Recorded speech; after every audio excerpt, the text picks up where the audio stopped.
Elhamdülillah. Elhamdülillahi Rabbil alemin. Esselatu vesselamu ala Resulina Muhammedin ve ala alihi ve ashabihi ecma'in. Amma ba'd. Esselamu aleyküm ve rahmetullahi ve berekatuhu. Dinle aziz kardeşler.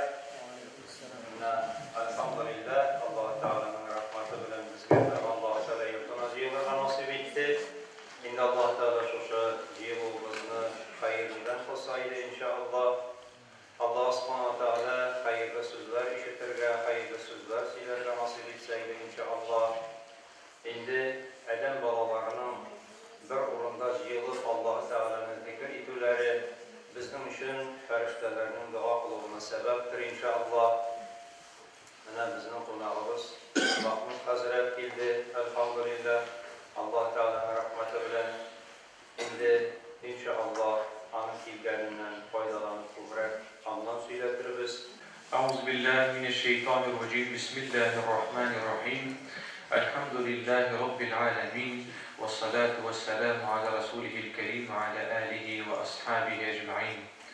Rabbimiz Allah Teala'ya, kumullarımızga, yüreklerimizga, iman nurun indirişige, şuşa minutlarda, isen sağ olup şunda jıyılışıp görüşürge bizge nasip etken kudretli Allah Teala'ya rahmetlerimiz, maktavlarımız, şükranalarımız olsun. Hem şolay şu dünyalara gelip gitken bütün peygamberlerinin, hem direkt de indi bizning için bütün yaklap örnek bulgan Muhammed Aleyhisselam'ın izgi ruhuna salavatlarımız erişsin. Şu kişiler barımız için de bereketli olsun. Esselamu aleyküm ve rahmetullahi ve berekatuhu.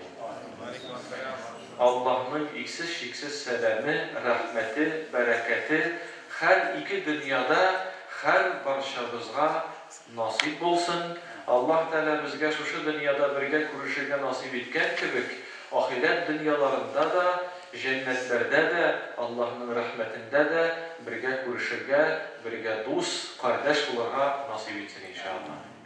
Şimdi muhterem cemaat, bugün şu kısa gına vaaz işinde mümin, Müslüman kim ol? Şun mağanasında iman getirgen kişi nindire bular? Hem şun mağanasında iman getirgen kişinin izgiliklerinin neticeleri hakkında bir nice kelime söz silep gitmekşiydim. İmanlı kişi nindi bular? Hem onun şın kumuldan Allah rızalığı için işlegen işlerinin neticeleri nindi bular? Buna şu iki sıravımıydı, bir sıravımı diye ettikmiydi. Buna şu hafta silep gitmekşiydim. Eğer bugünkü günde Müslüman kim ol, nindi bularga tiyiş degen sıravga bir küp cevaplar işitirgen mümkün. Hem din yolunda Galil ismini alan kişilerde türlü yoramalar, anlatmalar verige mümkünler. Allah barısı da haklı da bularga mümkün elbette. Lakin bugün min mana şu sıravga Kur'an Kerim aşa cevap verip gitmekşiydim. Şundan da imanlı kişi nindire kişi ol. Hem onun işlegen izgilikleri nerse bilen tamamlana, nerse bilen noktalana. İzgi Kur'an Kerim'de Allah Teala üze şu yamrağan sıravga cevap bergen kibik eyte. Euzu billahi mineşşeytanirracim. Elem tera keyfe daraballahu meselen kelimeten tayyibeten keşeceratin tayyibetin asluha thabit ve far'uha fis-sema. Sadakallahul azim. Yani şu Arapça yamrağan Kur'an'dan alınan şu ayetini tercüme etkende onun manası şulayrak. Allah dereyde ey Adem balası görmedin mi? Yani min sana misal getirem. Şu misalını işittin mi? Şu misalının manasını düşündün mü diye. Şın kumuldan, ihlastan La ilahe illallah Muhammedur Resulullah deyip iman getirgen kişi tiren jirgen tavırların jeygen, bıtaklarıyla küplerge kadar küterilgen, jeyin kışın jiymiş birgen ağaçka akşaştı. Şın mağnasında, şın kumuldan, ikiyizlenmişe iman getirgen kişi nerse yakşağın bulayın cemaat? Allah'a karşısında kavatlanamız. Tamirların tiren jirgen jibergen, Butaqları bilen köklerge kadar ko'tarilgan, jayın, kışın, yıl fasıllarında jimişin bilen siyindirip turgan dereyanları şuşunday ağışardı. Hem şuşu ma'nani tağı da kengirek aşıklap, Peygamberimizin hadisi de var. Bu hakta İbn Ömer söyledi, Ömer'in oğlu. Günlerden bir gününde biz Peygamber Aleyhisselam'ın meclisindeydik. Hem ol bizge sırav bilen müracaat etti. Ol bizge etti, ey sahabelerim. Kur'an'da Allah Teala Müslüman bendesin ağaçka akşattı. Nindi ağaçka akşagan imanlı bende deyip bizden sıradı. Nişim uylisiz sahabelerim. Şın ma'nasında iman getirgen Müslüman bendesi nindi ağaçka akşagan, nindi ağaçka akşatıp bula deyip sıradı. Abdullah yani İbn Ömer ayta, "Menin ko'nglime cevap keldi" di. Ol palma ağaçıdır dedi. Çünkü palma ağaçı ol bütün yoqlab faydalı iken cemaat. Eğer bizim yoqlarda palma ağaçı üsmeyindi, biz o ağaçının tabiatını bilip böyle bitirmeyiz. Alma ağaç degende, şiye degende biz güzelliğimiz nerse söz var. No palma degende biz onun belki tabiatına jitalmayızlar. No palma ağaçı bir gajab ağaç iken ol kızılıklı kütere turgan ağaç. Bir uzak aylar boyu susuz yaşayan oturgan ağaç. Çünkü onun tamirleri bir tiren jirge batkan iken. Hem palma ağaçının bir üzünçeligi var. Onun bütün nersesi faydalı. Tamırından alıp kevsesine kadar, kevsesinden alıp butaklarına kadar, butaklarından alıp yapraklarına kadar, hem onda çıkan cimişine kadar bütün nersesini kişi kullanırlar. Bütün nesesinden fayda kurarlar palma ağaçı. İbn Ömer deydi, "Menin ko'nglime şimdi cevap keldi, men aytirge tiledim. Ey Allah'ın elçisi, Müslüman bendesi palma ağaçını akşarga tiyiş deyip aytmakşiydim, ama uyaldım" dey. Çünkü sahabeler meclisinde Ebu Bekir var idi dey, Etiyim Ömer var idi dey, Gali var idi dey. Minden derecelerek, g'ilimlerek sahabeler var idi. Şuna göre men tilimni tıydım da deşmedim, cevap vermedim dey. Bir kimde cevap vermegeç, Muhammed Aleyhisselam şundan da men uylagan cevabını aytdı dey. Şın ma'nasında iman getirgen Müslüman bendesi ol palma ağaçına akşarga tiyiş deydi dey. Meclisten soň men Etiyim Ömer'ge aytdım. Mana şulay soraw bergende menin ko'nglime palma ağaçı degan cevap kelgen edi. Uyaldım, aytmadım, menden derejirek sahabeler var dep uyladım. Demekkeş Etiyim Ömer men aytdı. Aytgan bolsaň meni de siyindirgen bolar eding dep aytdı dey Ömer.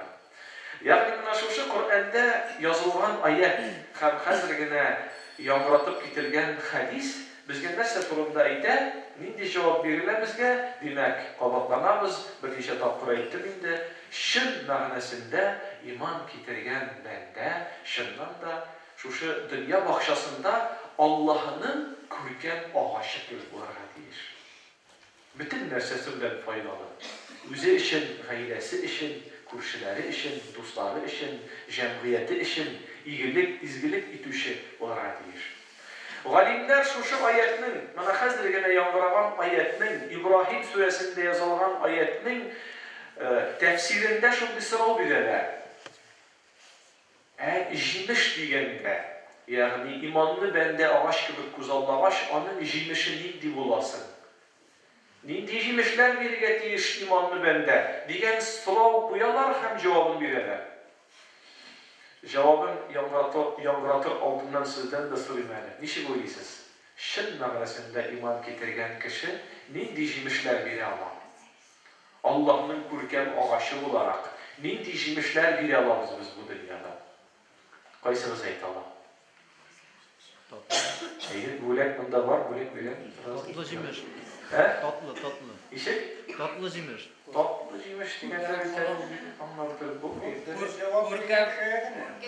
Burkan kılıp. Ko'rkan kılıp. Beş namaz var. 5 tapkır namaz buna bir tüplü cevap. Yani Müslüman bendesi ve talan ağaçının en ko'rkan jimişlerinin birisi 5 vakit namaz. Allah'ımız bilen muamelede bulu, Allah'ımızla secde kılı. Tahmin edeceğiz tabi namaz. Kur'an oku. Tamam nerse? Namaz oku, urazat tutu, hacga varu, zekat biru, Күрше хакын хаклау һәм башкалар әти-әнинең хакын хаклау, дустыңа ярдәм кулын сузу, хәтта юлда басып тора, юлда яткан ташны да кырыйга алып ташлау, кешеләр абынмасын дип әйтеп шушындый ният белән булар барысы да мөмин дип аталган мөминлек агачының җимешләре. Әмма галимнәр ничектер бераз кыскара җавап бирәләр. Алар әйтәләр, Аллаһның агачы буларак мөселман бәндәсе ике төрле җимеш бирә ала. Ягъни бөтен шушы сөйләгән сүзләрне икегә бүлә алабыз диләр. Беренчесе изгелек, икенчесе игелек.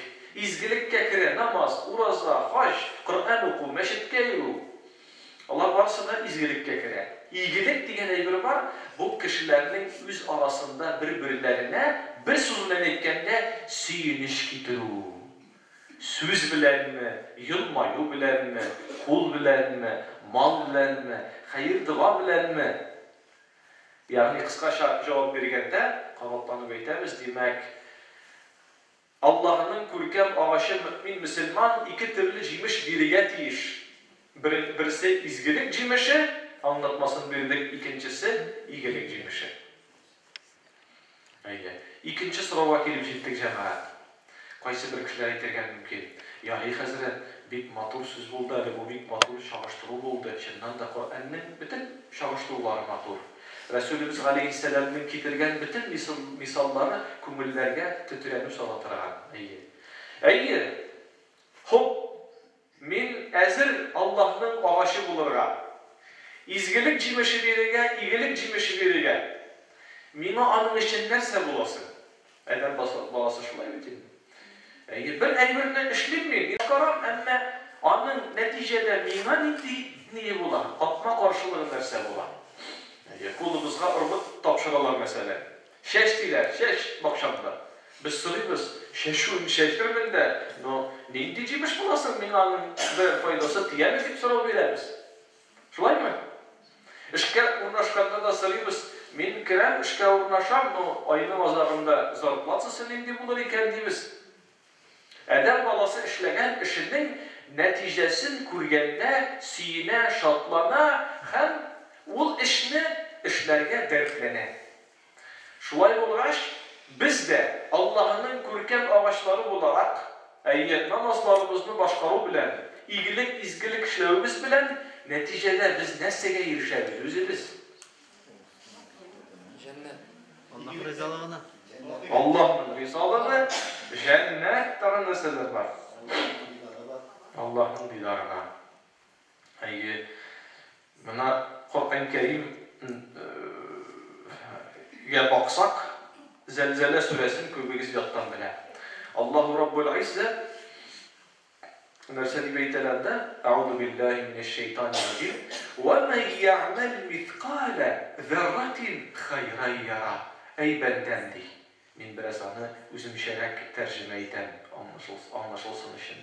Әй бәндәм, тузан бөрте кадәр шын күңелдән яхшылык эшләсәң, аның нәтиҗәсен күрми калмассың ди. Һәм бер хакыйкать бар җәмәгать. Аның белән бер кем дә бәхәсләшә алмый. Дөньяда нинди генә дин булмасын, яһудилек, христианлык, буддизм, башка диннәр, алар барысы да шушы хакыйкатьне сөйлиләр. Мәсәлән, Библиядә нәрсә дип язылган? Что посеял, то и пожнешь. Нәрсә чәчсәң, шуны урырсың.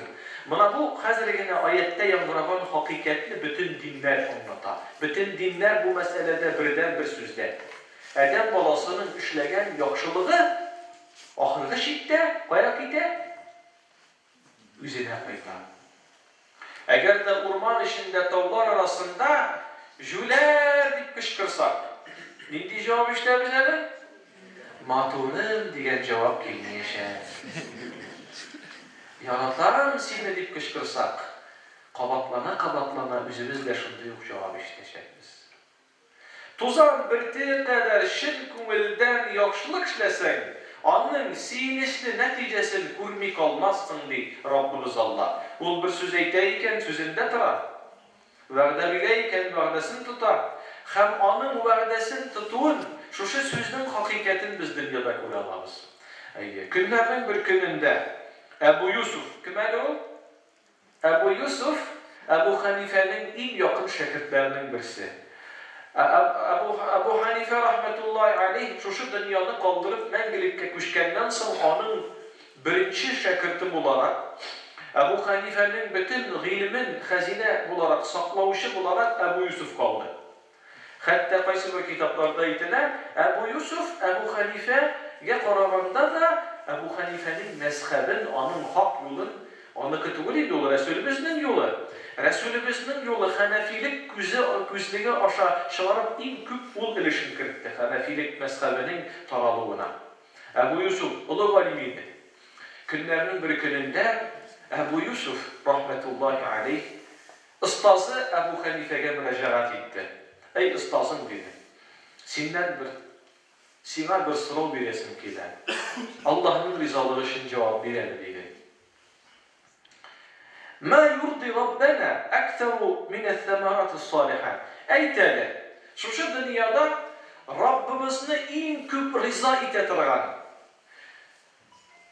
Nindi gamel, yani izgilikler arasında qaysı gamelini işlesem Allah Teala'ya tağda yakınrak, Allah Teala'nın rahmetine tağda layıqrak bulurmun iken şuna mine cevap verelim dedi. Sıravını işittik mi cemaat? Ey ustazım, qaysı gamelini işlesem Allah'a tağda yakınrak, onun rahmetine tağda layıqrak bulurmun dedi.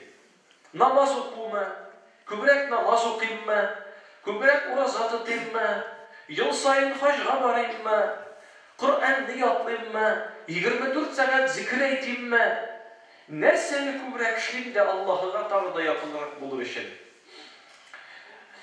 Ebu Hanife rahmetullahi aleyh cevap verdi. Bendeni tiz arada Allah'a yakın itetirgan, Rabbimizga yakın itetirgan bir aybir var. Ol Allah için aşulanu, Allah için siyinu. Yani bu işki his diyen söz indi, bu niyet diyen söz. Eğer de bir bende aşulananda nefsine dayanıp değil, onun nefsine diyenge göre aşulanmıyor. Allah rizalığı için aşulana. Bu sözünü anlayalımız mı iken cemaat? Allah rizalığı için aşulanı diyen söz. Nerede diyen sözü? Allah için siyinu, Allah için aşulanı, Allah'a en hoş getiren amellerinin birisi dedi. Niçin biz Allah için siyini alırız? Kaysınız ayet Allah. Bir kişi namaza bastırdı mesela. Biz siyineriz. Elhamdülillah diyoruz. Tağı bir bende benim kibik secde kılışı buldu diyoruz. Siyineriz. Bir kişi buzuklık yolunda yürüyor. Her işe burçularımız, kaygılarımız, şu işten nişitmeni aynatırga iken diyoruz. Aşulanıp da koyarız o kişiye. Bunlar barısı da Allah için aşulanı, Allah için siyinu diyen mağnanı öz işine Allah. Ebu Hanife devam etti. Velakin dedi, andan da artığırağı, bundan özel mesele deyip Ebu Hanife, andan da artığırağı var dedi. Kişilerinin kumullerine siyiniş ırlıkları şeşu, Allah Teala'nı daha da kübrek razı eder dedi. Kişilerinin kumullerine siyiniş ırlıkları şeşu, şu gamel daha da dizerek Allah'ın rahmetine eriştirer dedi. Hem cevabın devam etti. Ey şakirtim Ebu Yusuf dedi, tımna isimde kaldır hem minlensin, şakirtlerine de jitkir dedi. Eğer de bir bende şın kumulden, başka kişilerin kumullerine siyiniş ırlıkları şeşirge tırışsa, 7 türlü üstünlükke iyi bulur dedi. Manamını asobu istekaldırıverdi. Bir bende şın kumulden başka kişilerin kumullerine siyiniş ırlıkları şeşin verip yaşasa, 7 türlü üstünlükke, 7 türlü siyinişli neticeye erişir dedi.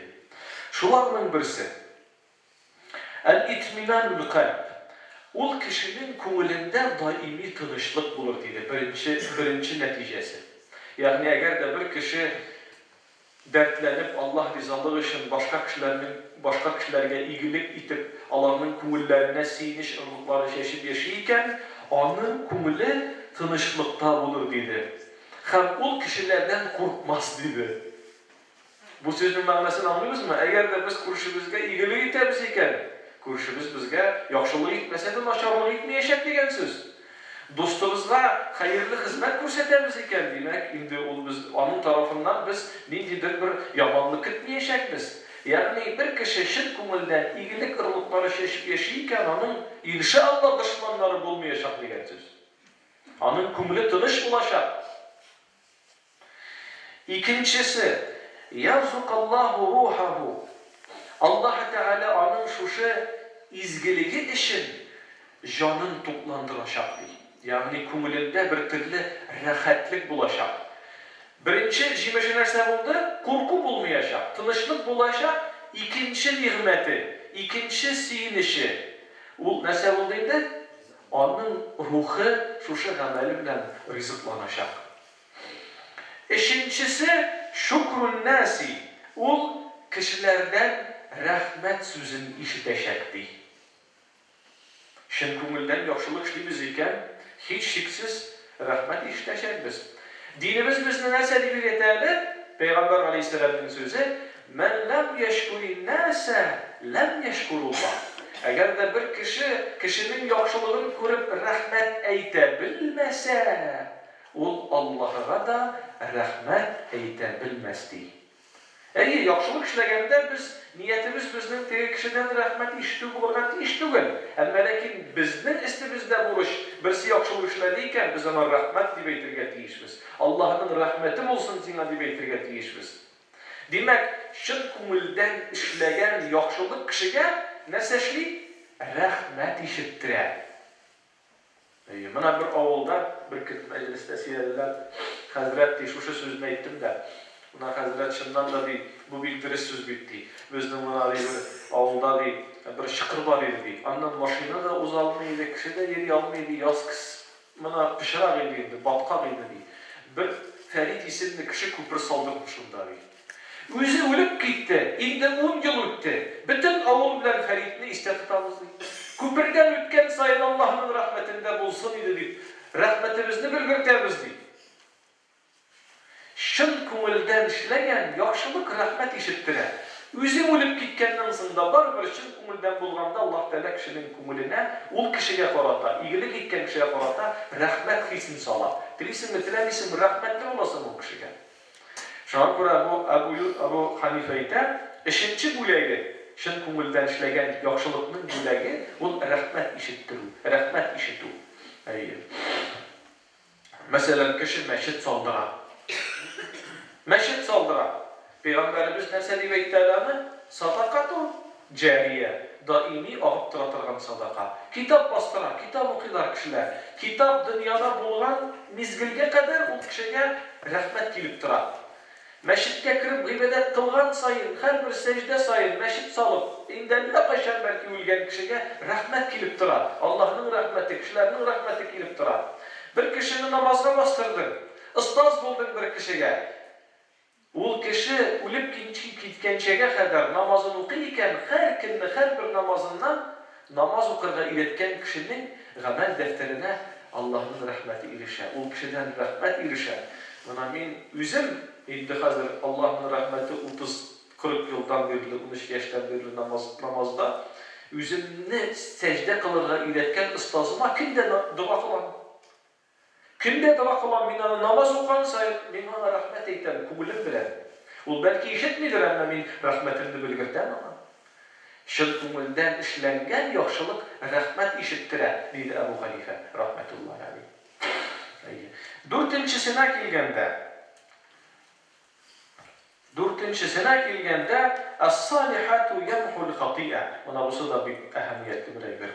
Шын күңелдән эшләгән яхшылык кешегә килә торган бәла казаны юк итә, диде Абу Ханифа. Hem Resulümüzün hadisinde getire. İttaqillaha haythuma kunta vettabi'is seyyiatel hasenete temhuha. Ne bulsan da Allah'tan kork. Allah'ın rahmetini yuvaltıdan kork. Bir yolgışlık hata işledin iken ardından o yaxşılık işle şu naşarlığını ol yok iter deydi Peygamberimiz. Bu da bir tiret mağnalı sözler bana. Bunun galigine bir misalından alıp, o misalına kadar eğer de kişi hata işleyken, günah işleyken, tevbe etmeyken, onu sürtmeyken, onun kumulsuz neticesi kişinin yüzüne gelir. Bayağı biz ayet okuduk. Neydi ayet okuduk hani? Kim tuzan bittiği kadar yaxşılık işlese siyinişli neticesini görmek olmaz.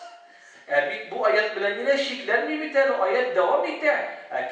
Kim tuzan bittiği kadar bir naşarlık, hata, günah işlese tevbe etmese degen sözün min üzüm kirtemin dolayatqa. Tevbe etip ülgürmese onun da kumulsuz neticesini sizmik olmazdı. Benden diye Allah'tan eten. Şuna göre eğer de biz birer hata işlegennensin, günah işlegennensin, birer kimşilikni işlep jibergennensin, ardından o yaxşılık işlege tırışsak bizge yazılgan bela kaza bizden çitleşe, yoklaşığa sürtüle. Gadi bir misal getireyim anlatar olur mu demek? Şunda bir nerselik düzeltip doğru kildim yine. İki kişi behesleşe başladılar diye etilmeyinde rışışıp gittiler.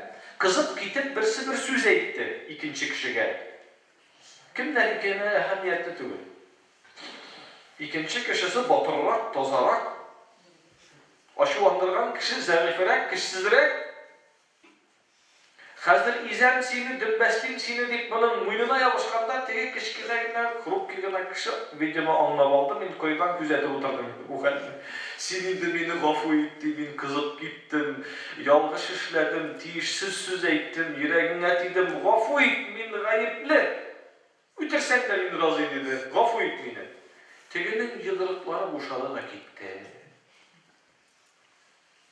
Peygamber Aleyhisselam'ın sözünün hakikati yalgışlık ciberden iken ardından o yaxşılık işle. Yamanlıktan emin bulursun dedi Resulümüz. Anlataldın mı bunun tiret bir mağnası? Bu teki bütün evirde şulay. Ya şirin işlimiz mi günahını? Teki behasleşu degene bir anlamağız teki kıynaşu dağına. Bu evirde. Bir yalgan ışkındırıp ciberden iken şunda o kanı dirisine etirge kirek çünkü her bir yalgan aşılar. Nindidir bir günah işkınıp gider birimiz de günahsız değil bir. En günahlı kişi bilesin mi kim dünyada? Min günahsız deyip tekebbürlenen kişi. Dört ayaklı atta tabına, abına deyip eyte tatar halkı. Günahsız peygamberler de hata işlerler. Günah işlemeseler de hata ciberirler eytiler ihtikat kitaplarında. Peygamberlerge haber hata cibergeç. Bizde o hata qaysı vakitini kapşık dolup yatar. Şuna göre hata ciberu var o. Ama hatanı anlap, şunda o tövbege aşkını, anı yuh iterge tırışı, hatan ardından o yaxşılık işlengen hatadan kile targan bela kazanı yuh iter. Şuna göre bu Hanife etti, şın kumulden işlegen yaxşılık, kişinin işlegen hatası bilen kile targan bela kazanı yuh iter. Dörtüncüsüne kelgende as-saliha yerci'u ila fa'ilihi. Şın kumulden işlegen yaxşılık kişinin üzerine qaytar. Bir qayda gitmeyin. Benim makalelerimi okuyan kişiler anlamdan haberdar idi bir stakan sütlerinden. Yani indi ben özüm 100 tapkırdan ortağırak söylegenimde var. Andi misallar bütün dünyada bir köp cemaat. Bir stakan süt bilen yine şiklenmiyor xəndər. Biz onu özümüzün tırmışımızda da gözət alamız. Əli bir künni desem bir künni öktügül indi. Bir ay yarım, 2 ay ola bu nərsəgə. İnternet şirklərində şuşu bir stakan sütke akşagan bir misal okudum. Buturmuş hali. Silinmeli bir ibret olsun için.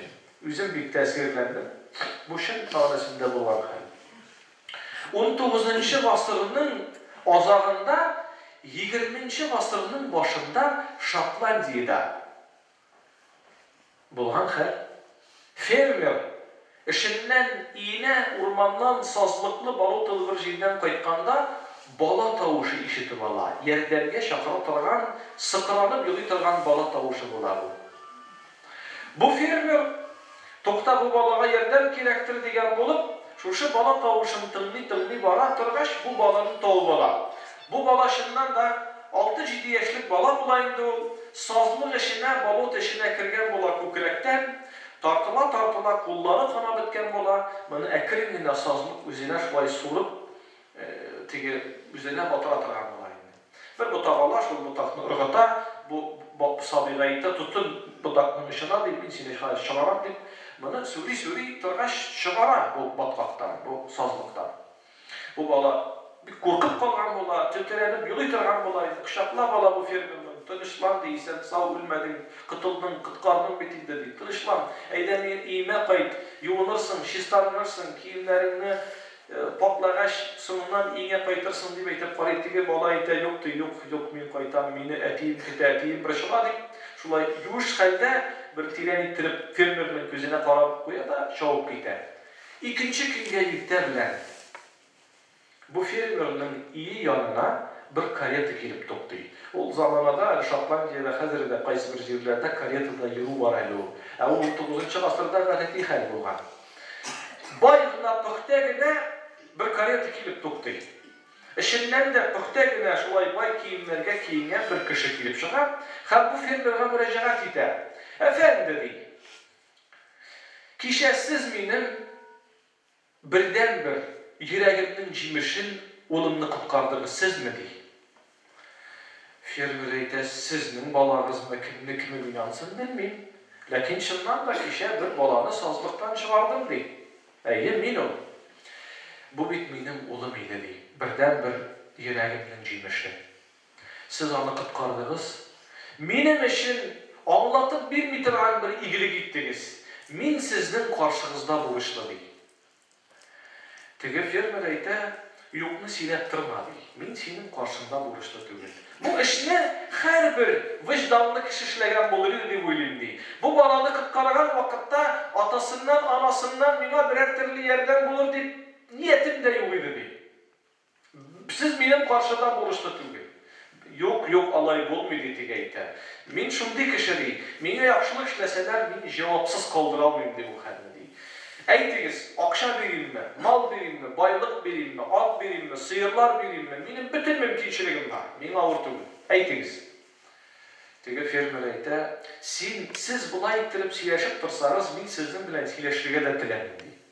Үзегезнең юлыгызда булыгыз, мин үземнең юлымда булыйм дип, борылып китеп бармакчы була, шушы арада фермерның үзенең малае йөгереп килә янына. Теге бай күрә бу хәлне, сорый тегеләрдән, бу сезнең балагызмы ди? Әйе, бу минем малай ди. Бу минем балам. Карагыз әле ди. Зинһар килеп какмагыз инде ди. Сезнең балагыз үзегезгә охшаса, сезнең эшендә, минем эшендә, кешеләр эшендә файдалы булыр ди. Рөхсәт итегез миңа балагызны Лондонга алып китергә, аны укытырга кеше итергә ди. Үзегез өчен берәр сорамадыгыз. Балагыз өчен игелек итегез, алып китим әле балагызны, үз өстемә алам, укытуны да. Сезнең андый мөмкинчелегез юк, ә минем бар. Миңа бернинди авырлык килмәячәк аннан. Алып китим. Алай дигәч, атаның күңеленә инде бу май булып ята, балана нәрсә яхшылык эшләмәскә. Мин разый дим. Әйе, шуннан соң бу бай теге фермерның малаен алып китә, Лондонга алып китә. Кабатланам җәмәгать, бу теге Библиядә язылган кисса, bir tarih kitaplarında yazılan bir hikaye түгел bu. Булган хәл. Алып китә бу баланы Лондонга. Шуннан да бик зирәкле бала булып чыга бу. Мәктәпне югары билгеләргә тәмамлый. Медицина университетына керә. Медицинада иң югары билгеләрне бетерә һәм иң соңында барыгызга да билгеле даруны уйлап таба, пенсилин даруын. Александр Фельдман була ул кешенең исеме. İlk birinci antibiyotik bu pensilin. Şuşu pensilin sebeple, hele bir günlü mecliste de, meşitte de silegeç, bizden mahalle kartı ite, ey hazretti, mindi bala şapta da, yılı yaştayek şeydi o. Yılgadan uzganda kışkını di, biz nirek юқарак булган икән ди. Шалт итеп чыгып киттем ди су астына ди. Шуннан чыгарып алдылар, бик каты туңдым, пневмония булды ди. Шушы пенсилин белән коткардылар мине ди. Булмаса мин инде үлгән булыр идем ди. Сугыш елларында шушы пенсилин кулланып исән калучы кешеләрнең саны билгесез. Бу даруның ярдәме әле бу көннәрдә генә нәрсәгәдер тыйганнар, аның хикмәтен белеп булмады. В общем, шушы пенсилин дигән даруны уйлап таба бу Александр Фельдман дигән кеше. Вакыйга дәвам итә җәмәгать. Көннәрнең бер көнендә сугыш башланыр чырлар, башланыр алдыннан Александр Фельдманның шифаханәсенә ике ягында да двусторонний пневмония белән бер авыруны алып киләләр. Бер егетне, бер кеше. Һәм Александр Фельдман ул кешене дә пенсилин даруы белән аякка бастыра. Үлемнән коткара Аллаһның рәхмәте белән. Һәм ул кем иде дип сорагыз? Кем ул? Байның малайы булып чыга. Теге сазлыкка баткан малай булып чыга. Һәм бу кеше дә гади генә кеше түгел, бу Уилсон Черчилль дигән кеше була. Англиянең премьер-министры. Бу булган хәл. Иң хикмәтле җире бу вакыйганың шушы Черчилльнең бик хикмәтле бер сүзе була. Ул Коръән укыган булганмы, булмаганмы, анысын мин белмим. Әмма ләкин шушы вакыйганың азагында Александр Черчилльнең, Уилсон Черчилльнең үзенең сүзен китерәләр. Ул әйтә торган була: "Мин дөньяда күп әйбергә ышана алмыйм. Күп кешегә дә ышана алмыйм. Шанмаска булдыра алмаган бер генә әйбер бар. Ул да булса, кешенең эшләгән яхшылыгы үзенә кайта. Һич шиксез ышанам моңа", дип әйтә торган була икән Черчилль. Дөньяда күп әйбергә ышана алмыйм. Күп кешегә дә ышана алмыйм. Но шанмаска булдыра алмаган бер генә әйбер бар минем өчен. Ул да булса, кешенең чын күңелдән эшләгән яхшылыгы үзенә кайта, дип әйтә торган була. Сорау бирим әле. Черчилль ни өчен бу сүзне әйтә торган була? Ничек уйлыйсыз? Безгә сорауга кем җавап биргән?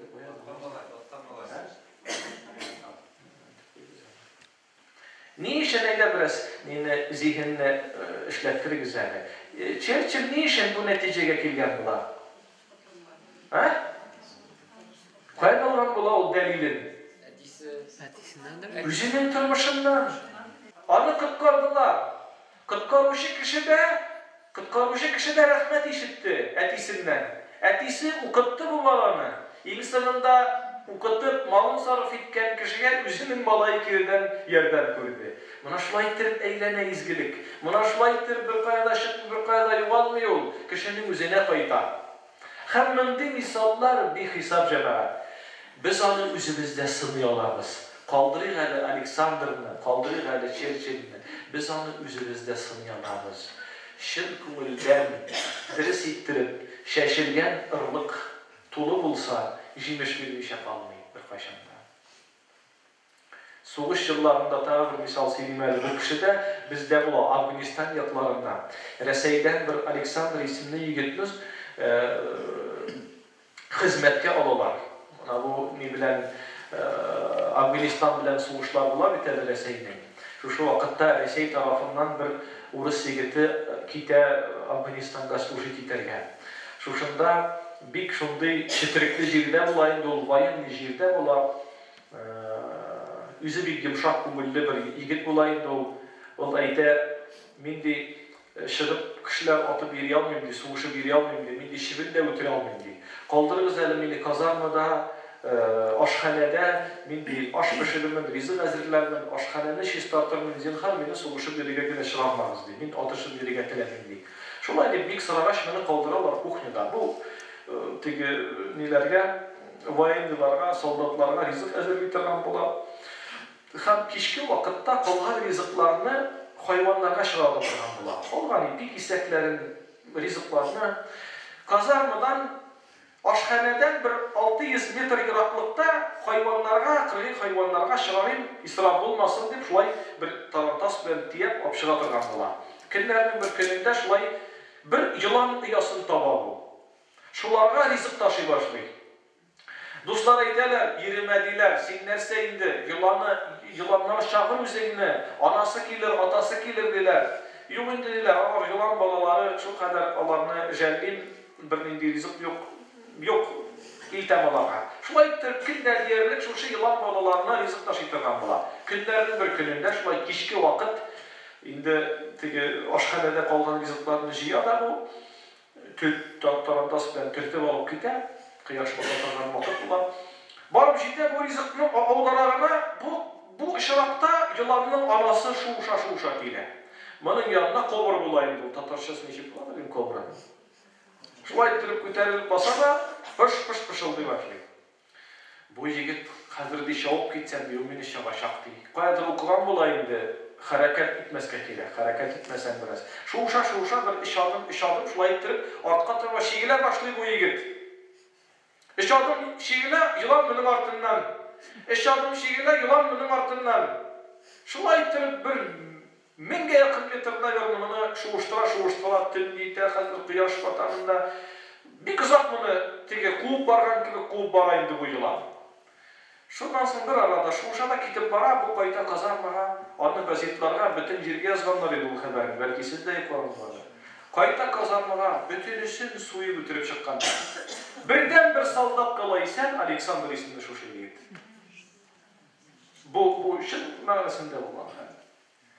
Buna bu historiyini okudum da ben teki qaysı bir kişiler eytelerin Hazret yaxşılık işlegende buna izgilerge gende yaxşılık işletmeyli günahlı olsa da yaxşılık işlesek bulamı deyip sorav verirler.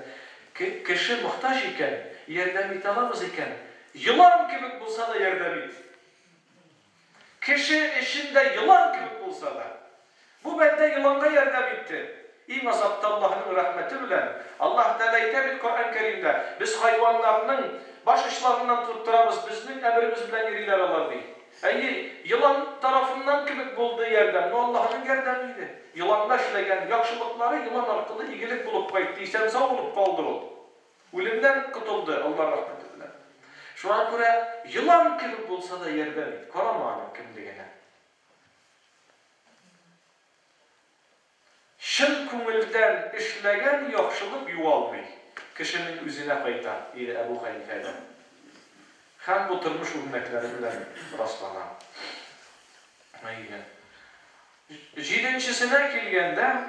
Jidinçisine kilgende en zor bilek busu.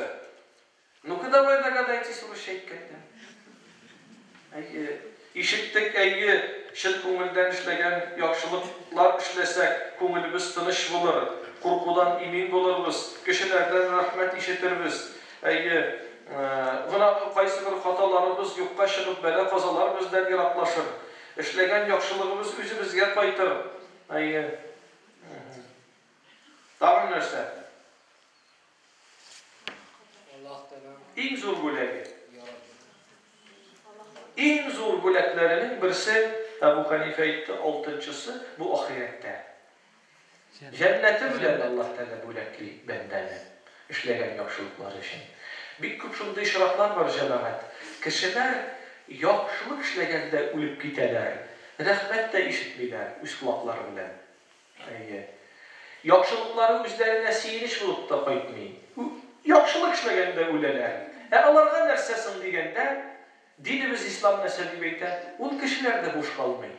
En zor bölek ahirette, qaysı bir izgeler sıraganlar bir dua kılganda, Rabbim Allah degenler, yakşılık iyilik iten, sen va'da itersin, cevapını da iyilik bilen. Ahirette bir, dünyada kerek mi diyor etkenler.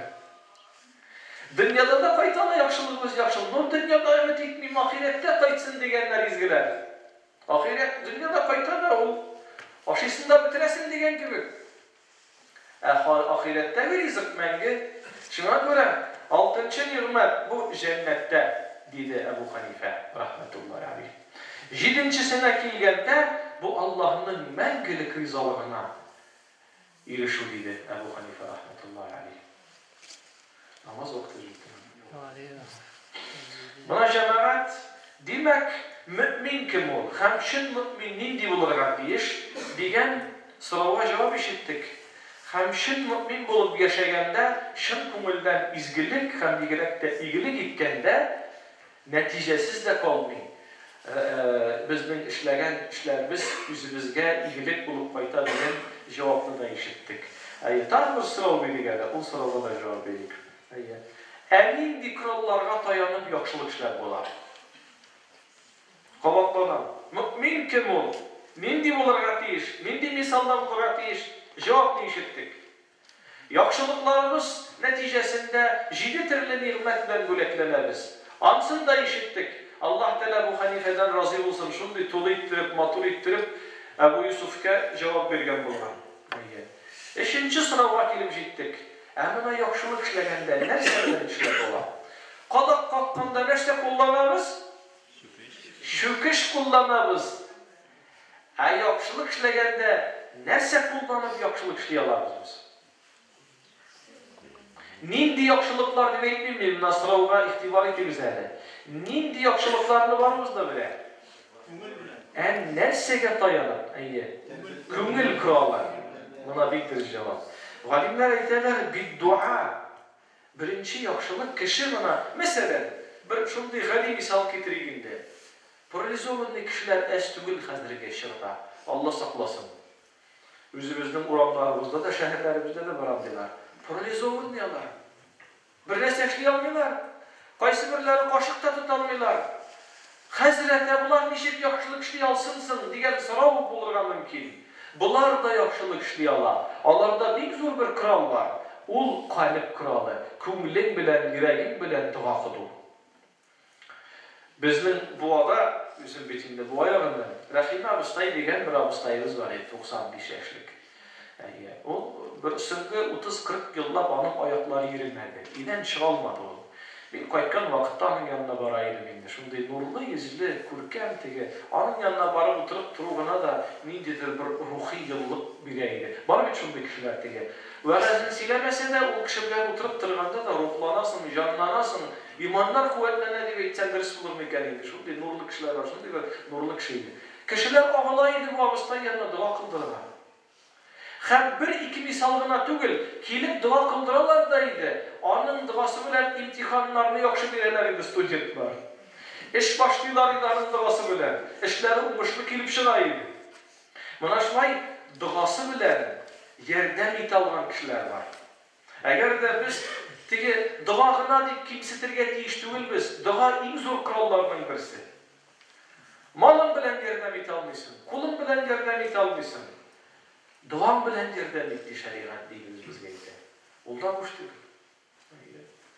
Shunga ko'ra bugungi kunda hatto g'olimlar da aytadilar bu. U tatarcha aytganda bitdagi yangiramaydi, ruscha aytganda bitdagi koloritni yangiraydi. Мысли материальный deb aytadilar. Bizning uylarimiz kishga ega. Shunga ko'ra Hujurat surasida Alloh taolo deb aytadi: İctenibu kathiran minez-zanni inne ba'daz-zanni ism. Ko'p turli fikrlardan saqlanırız. Chunki qaysi bir fikrlar ism.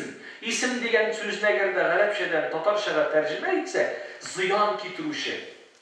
Kishi uy bilanganda ziyon keltira oladi. Uy bilanganda kishiga yordam eta oladi. Allohning rahmati bilan. Shunday bir qurol solingan bizning ishimizda.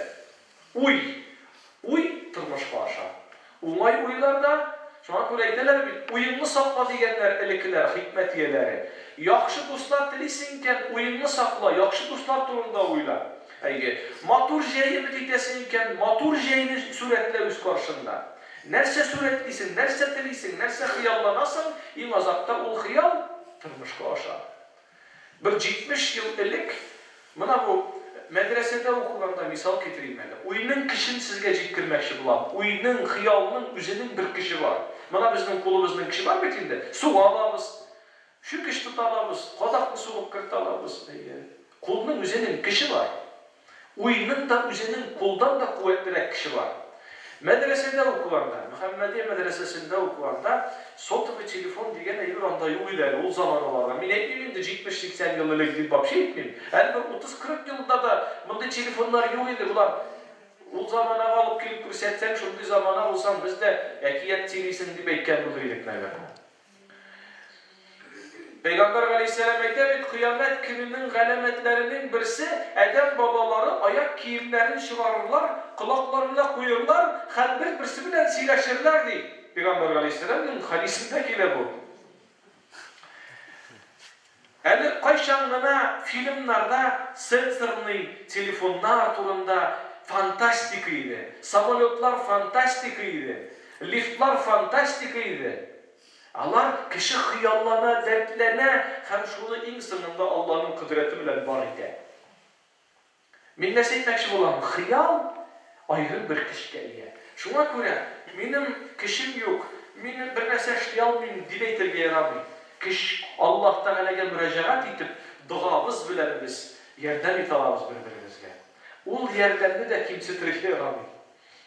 Ama özümüzge sırav berik. Buna ömrümüzde nice tapkır ko'rishimizga baxt tiladik ekan. Ömrümüzde nice tapkır tug'animizga bereketli kasblar tiladik ekan. Ömrümüzde nice tapkır falan kişi isen-sağ ayakka bassın deyip gayipten duamızını Allah rahmeti bilen jiberdik ekan.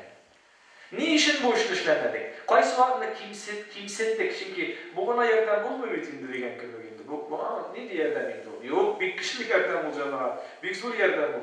Duanın tesiri kul kişinden de kişilerek. İkinci türlü kural, bil kavli salih, matur söz bilen dedi Peygamber Aleyhisselam. Mesela beytleri hadisinde el-kelimetu tayyibe sadaka. Matur söz de sadaka dedi Peygamberimiz.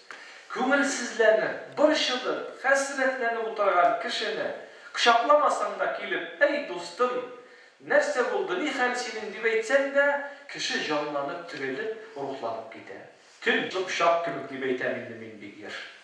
Eşli pışak bilen hirurg nerse işleyeli, operasyası kişi kıtkara. Şul eşli pışakını banditka bilsen, nerse işleyeli, kişi ötürala. Şuna göre Allah Teala bizge iki kılak bergen varız eline. Varızda da ikidir bit. Kapşap kararız eline. Kılak ikev 24 saat aşık. Kılak bilen bir kimni kıynap bulmay. Kılak bilen bir kimni rencitip bulmay. No конечно kılağına biz minip çirgen mümkünler indi tımlap durmadı. No kılak bizabetli organı. No buna til xatarayı. Til ol bir. Şol bir tilimizde iki zamukka bekleyen. Birisi tiş, ikincisi ireniriz. Şulaytır bir varas silegende bir danıp mümindanı yaş iskečinem 89 yaş, 86 yaşlık bir ebekey. Eyken idi, ey hazret diyen idi. Buna varas silegen varaslarınız arasında en kumulge yatışlı sözünüz buldu bu değil. Nindi sözmeyin eyten? Buna bizden türümüz iki zamukka bütlengen diyen sözünüz bir birisiydi diye. Men eyten ne olaydı deyip eytesin? Bana benim birinci zamuk vatılı bitti, şu an körüktüm sileşim.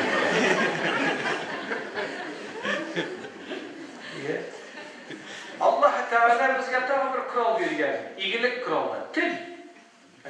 Akşam yok, keşin yok deyip eytme. Til bilen birbirimizge siyiliş getiru, birbirimizni поддерживать etu. Hazırki vakitte bir mümkünçilik var mı telefon? Telefondan şaltratkan vakitte 50 suvumuzni spesat eteler iken, ol 50 suvumuz da sadaka ola.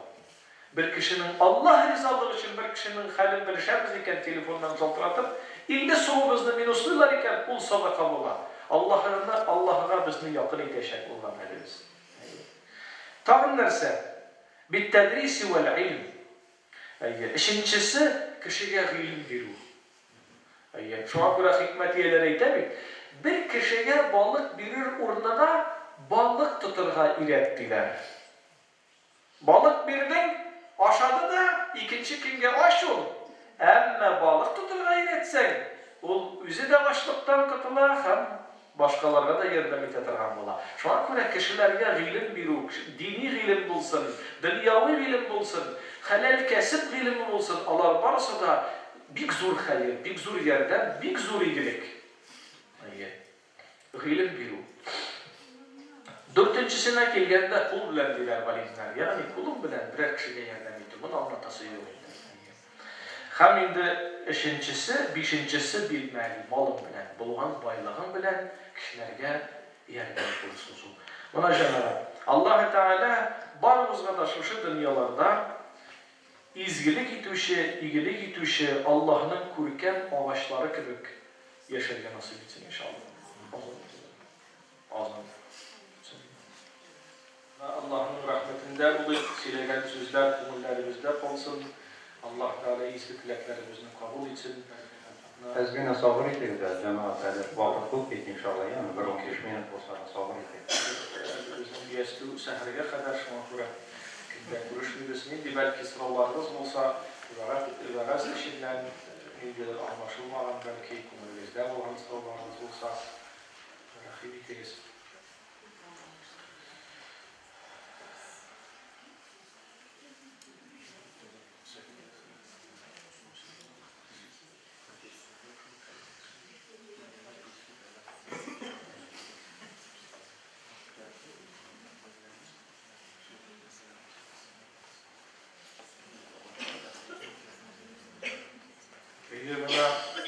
Umumen Peygamber aleyhisselam eyte bu hadislerde kilaydı Mina'nın mağnesini sizge ciddiren hadiste yamratılan mağnesin İmam-ı Şuay eytken diyen sözülen tübül kıyamet gününde şundayra hadis var Edem balaları takdirinin, tabiatın hem Allah'ın zatın onlara tırışırlar ul meselede bir küp bahsler, talaşlar, fitneler çıkarırlar diyen mağnada bir hadis var. Yani Allah'ın zatın biz akıl bilen anlayamıyoruz. Hem takdir diyen eybirini de biz akıl bilen anlayamıyoruz. Okugan sayın, etken sayın bir-birsine kapmak ile kiliş ile tarağın bir-birsine karşı ile tarağın fikirler küp bola. Mesela takdir üzgerilmi, dört eybir yazılır, türkelir. Hem alar üzermez diyen eybir var. Şunda o Peygamber aleyhisselam eyte la yaruddul qada illa sadaqatu ve dua qada kişinin tırmış yoluna yazılgan kaysı bir kumulsizlikler sadaka hem dua bilen yokka çıgan diyen hadiste var mesela. Şuna göre takdir var. Takdirini ol ütetirgan bir yol ittirip güzellasak Şuşu yoldan bargan vakitte şıkırlar var, alına tırgan taşlar var deyibinde kişinin günahına göre, kişi duada olsa, izgilikte olsa, iyilikte olsa, buna şuşu kirteler, ağırlıklar alır Allah'ın rahmeti bilen yukkaşılar. Kur'an'da şunun bir ayet de var. يَمْحُ اللّٰهُ مَا يَشَاءُ وَيُثْبِتْ وَعِنْدَهُ أُمُّ الْكِتَابِ Yani Allah Teala birini yazdır da, dilese sırtır de. Hem sirtken yanı mağlumetli tirken bu Allah'ın kudretinde. İşitkeniniz var mıken? Bu da dini kitaplardan bir kıssaydı o. İsa Peygamber zamanında iki dost ile İsa Peygamber yanına. Allah dost bulalar. Bir tuğan bulalar. Dvayotnilar bulalar. İki tuğan. Tatarşaşlay olayım. Birisi anın patşa malayı bula, birisi şu malayının iki katlı tuğanı bula. Allah dostlar bulalar. Tuğanlar hem dostlar bulalar. Bunlar İsa Peygamber yanına gelirler. İsa Peygamber turundan matası yok. Barağızda bile.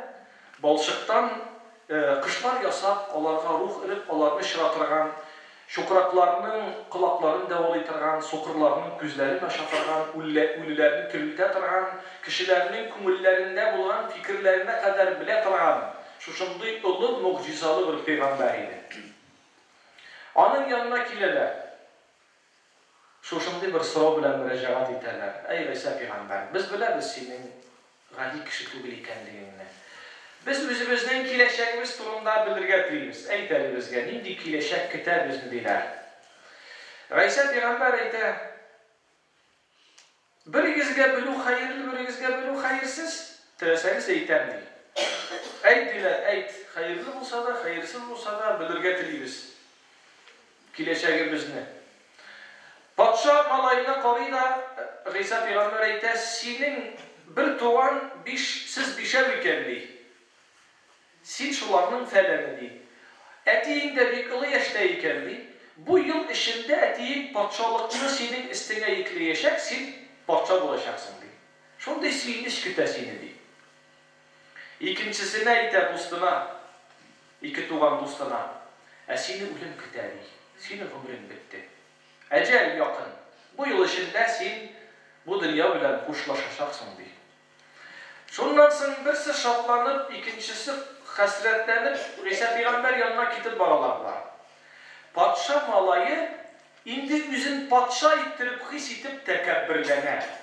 Kişilerge tiskeli cevaplar vere başlayıp, kimsete başlayıp, sileşken vakitte siz biliniz kim bilen sileşesiz, men sizden kireğinizni biremeli deyip masaya patşanın oğlu. Tigi kirinçe ölüm degeç, mina tağın yaşarga ömrüm bitken iken bu dünyada nerse var indi. Birimeli men kumulimni Allah'a gabi. Hiç olmasa Allah'ın karşısına kayıtkan vakitimde gıybedetim bulsun, izgiligim bulsun deyip gıybedette ülkeye targan bola vakitin hem kişilerge yakşılığı ite targan bola, dini kitaplar okuyte targan bola, ahiret turunda bir türlü güzelliği varlıkka getire. Hoşçun bu ahiretin ne kumulun değil, ahiretke. Gün uza, atna uza, ay uza, yıl azara kilip jite. Bunlar iki kuruşalar. Birisi parça tübül, ikincisi isen sağ. Hazır. Tamam biliyoruz. Şundan sonra bunlar ayteler, İsa Peygamber kebek, neujeli hatalangan idi degen kebek, İsa Peygamber yanına yol tutarlar. İsa Peygamber yanına bargan vakitte bir orman kebek birden uzatırgan bolalar.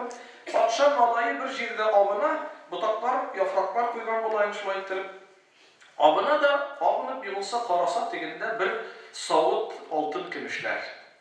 Kimdir yaşırıp koygan şulay ettirip. Bir savut, şimdi şunu tutup ala da qara dedim, bana hazır iyime yapaytsam, iyime kürsetsem belki şunu bilen seyinip, meni patşa itir degen fikirler kele. Bu hazır genelde, bana şu altın kemişler, savut bilen bir qarak tarafından urlanman bola, bu patşanın oğlu bilen bu kişinin kilüğünü sizip alıp, bu yaşırgen bolamını. Yüzü ağaçlar arasında kaçkan bola. Patşa malayı bu küçülmekini altınlar bilen tutup almış, paralı bular bir hazır benim malıma iyi bulurlar deyip pişağını kütere de teki patşanın malayını kodam akşam bulup pişağı pişiraklayın. Bu bir tuğanı, bu dostum uliyinşe, üzüm uliyin, yana bulayı da indiriğim rübetkendi, şulay tırıp sikirip şuna da pişağı astına basar, şulay kulu kesiler bilen, ölmeyin, kulu kesiler, bir tilen yarar bular. Yüzü başıp kıytek var. Şundan sonra bular, baralar İsa Peygamber yanına, İsa Peygamber geyteler. Sen Allah'dan şikayet ve inanamız Allah'ın Resulü, lakin senin etkenlerin durmuşka aşmadı. Min patşa olmadım, Ebu ölmedi, yara oldu, naşıldı, hal oldu, yolda şıradı. İsa Peygamber eyte, ey patşanın oğlu değil, sana di Allah tarafından takdirinde patşa oğlu yazılgan idi değil. Patşa oğlu nimetin seni Allah Teala yüklemek şeydi değil. Ama sen tekebbürlendin, masaydın, üzerine ellekimle koydun. Hem patşalık derecesi bir savut gümüş altınla kaldı değil. Sina dostum değil. Sen üzerine dostun için kurban itu niyeti bilen. Hem üzerine gıybedetke birgenin için. Kişilerge ilgili giteyim, tüge dünyaya barganda bir aybır bulsun benim kolumda deyip eğitip yaşayınca göre senin ölümün de keşiktirildi Allah'ın kudreti biledir. Şu kıssanı valimler getirirler sınav büyüyorlar. Takdir nerse. Ölüm bitindi yazılan. Valimler eyteler bu kişinin ölümü yazılıp bu kişinin şunday amel işlep ölümünün keşiktirildiği de takdirdiler. Ölümünün keşiktirildiği de takdir. Bu bizge gıybret. Bunun gıybretti nerse? Ölümümüzün koyşan ikenliğini bilmiyoruz. Şuna göre adam balası iyilikке, izgilikke dertlenip yaşargeti yeştigen bir məğnəli jitkədə bu qissa bizge. Yarı Allah'ın rahmetinde buna soruğa cevap bergenleri bir motor. İyilik Müslüman ağaç bulgaç onun cimişini indi namaz oku degenleri. Buna bir üzümden bölegen olsun. Buna alır iki avanda cevap verip otururlar bir elbisine de. Tizgine bularını niçin tınladığınız iken tizgine bir zaçot alayım sizden. Ebu Hanife nerse degen ideali? Ebu Yusuf'a Ничә төрле рәхмәт алыр адәм баласы эшләгән яхшылык өчен? 7 шуның бер өчесен әйтегез әле, өчесен әйтегез. Birinchisi ko'ngilingda tinchlik, ikkinchisi qo'rquv, masalan, uchinchisi yaxshilik bilan aylanib qaytib. Qolgan üçесен kim tag'in aytadi? Alloh rahmat etsin. Oxiratda o'zining rizolig'ina mangulik erishib. Allah'ın rızalığına iyi tamam. Sanmay bir var biter tamam. Çok vakıyalar çiledim. Yaxshilik ishlagan o'zini qaytadi, izgilik. Ayda şunday şinge sorulara cevap beririz endi şoşanday kitap alırga siz begiragin Allah Teala edep balası için müminne ağaç misalı bilen misalladı, misal getirdi. Ol ağaç nişe türlü cimmiş bereketli işedi. 2 turda. Siz bildiniz yok. Bana babayın ağzına verin.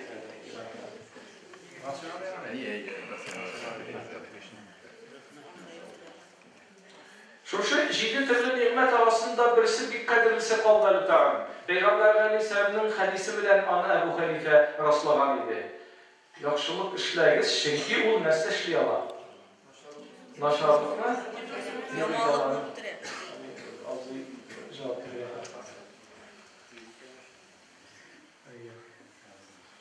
Peygamber Aleyhisselam'ın sohbetinde oturup Peygamberimiz bizge sınav verdi.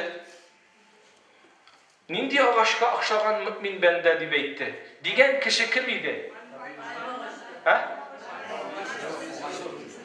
Yok. Ha? Kimdi bunlar? Yarı malatsi varımı tımlağansız, dürtlük koyup bular. Yarı Allah'ın rahmeti olsun cemaat, şulay kuruşup, ruhlanıp, tesirlenip, qalabız. Allah Teala in kim degende bir-birimizga dualı bulup yaşarga nasip etsin inşallah. Elhamdülillahi Rabbil alamin. Esselatu vesselamu ala Rasulillah. Mahmud Hazretga Allah'ın rahmeti olsun. Qısqa gana vaqt içinde bizning imanlarımızı kuvvetledi deb aytırga kerak şolay bit. Yaşauga ümit birdi, g'ibat qiluvga dert uyatdı. Elhamdülillah. Mana onun aytgan so'zlari, ol Qur'on oyatlari bilan da dalillanadi. Çünkü Allah subhanahu wa ta'ala da Qur'oni Karimda biz namazlarda o'qiy turgan Nasr surasi bor. Allah subhanahu wa ta'ala aytadi: "İza jaa nasrullahi vel fath." Agar da sizning Robbingizdan jengib kelsa, fasabbih bihamdi robbika vastagfir.